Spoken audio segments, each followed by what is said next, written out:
Hello बच्चों, welcome to brilliant study classes. एक important question देखिए यहाँ पर, इसको सॉल्व करते हैं। क्लास 10 गणित का। यदि 4 कुर्सियों तथा 7 मेजों का मूल्य 360 रुपए है और 6 कुर्सियों तथा 7 मेजों का मूल्य 520 रुपए है, तो एक कुर्सी तथा एक मेज का मूल्य होगा। बहुत इंपॉर्टेंट क्वेश्चन है ये, ठीक है। बोर्ड एग्जाम के हिसाब से बहुत ही इंपॉर्टेंट है, तो इसको हम डिटेल से सॉल्व करते हैं। सवाल को शुरू करते हैं, हल यानी सोल्यूशन स्टार्ट करते हैं। इसका सोल्यूशन स्टार्ट करते हैं।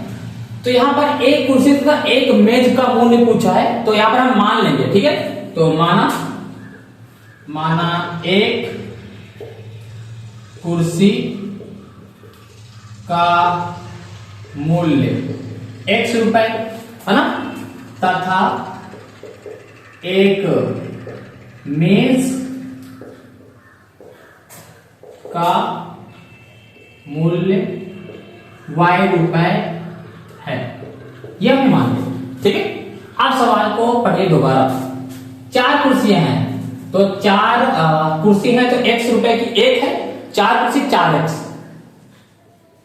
ठीक है। और 7 मेज हैं, यानी कि 7 मेज हैं, एक मेज का मूल्य y है तो 7y। देखो, यदि 4 कुर्सियों तथा 7 मेजों का मूल्य, इन दोनों को जोड़ने पर, दोनों को मिलाने से कितने रुपए का बन रहा है? 360 रुपए का। समीकरण नंबर 1 बन गया, ठीक है। समीकरण बनाना सीख लीजिए, सवाल आ जाएगा।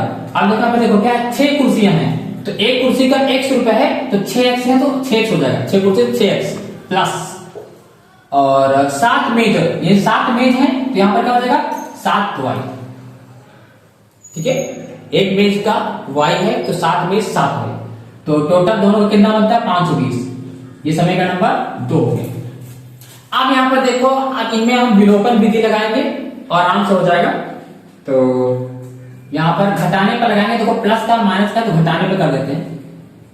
घटाने पर, जब घटाने पर करते हैं तो साइन चेंज करते हैं, सब में माइनस लगाओ। 7y प्लस का, ये माइनस का 7y होगा तो ये उड़ जाएगा, ठीक है।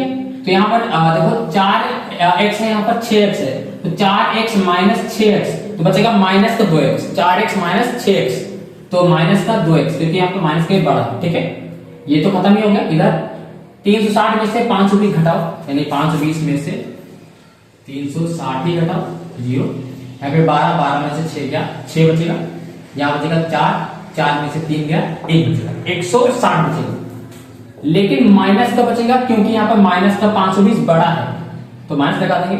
अब यहाँ पर क्या करेंगे, ये माइनस से ये माइनस कट जाएगा, ये 2 हटेगा, आ जाएगा इसके बटे में। तो x बराबर 2 × 2 2 8 16 और ये 0 80, तो x बराबर कितना आ गया? 80। अब इसको उठा के समीकरण नंबर 1 में रख देंगे, तो समीकरण 1 में रखने पर, समीकरण नंबर 1 ये है, देखो 4x प्लस 7y बराबर 360 है ना।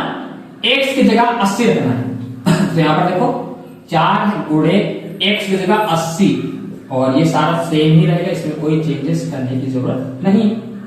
तो इसको गुणा कर देंगे, 8 × 32 और ये 0, 320 आएगा। 80 का गुणा 4 से करेंगे, और प्लस का 7y बराबर 360।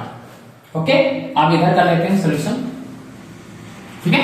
तो यहाँ पे देखो ये 7y है, तो 7y इधर आपका 360 है, 320 उधर जाएगा, माइनस का 320 हो जाएगा, क्योंकि प्लस है, उधर जाएगा तो माइनस हो जाएगा। अब देखो ये 7y बराबर 360 में से 320 जाएगा तो 40 बचेगा। 7y बराबर 40 आ गया है, ठीक है।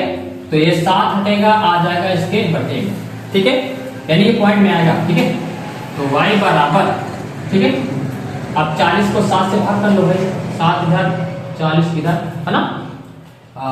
7 × 7 7 × 14 7 21 7 × 7 35 7 बचे 35 बचेगा 5 पॉइंट लगाएंगे, 0 रहेंगे, 7 से 49, ठीक है, यानी 5.7 लगभग 5.7 ये आंसर आएगा किसका।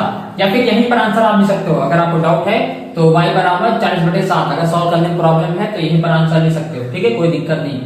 तो या तो ये लिखिए, या तो आप लिख दीजिए 40/7, ये भी करेक्ट माना जाएगा। और x का मान हमारे पास था कितना? 80 रुपए। 80 रुपए ये हो गया। और ये 40/7 रुपए ये हो गया, या फिर 5.7 रुपए बोल सकते हैं। तो इसका आंसर इस तरीके से हमने सॉल्व कर दिया। ठीक है, तो इस तरीके से हमने इसको डिटेल से समझ लिया है। आशा करता है आपको समझ में आया होगा। मिलते हैं नेक्स्ट क्लास में। Thank you class.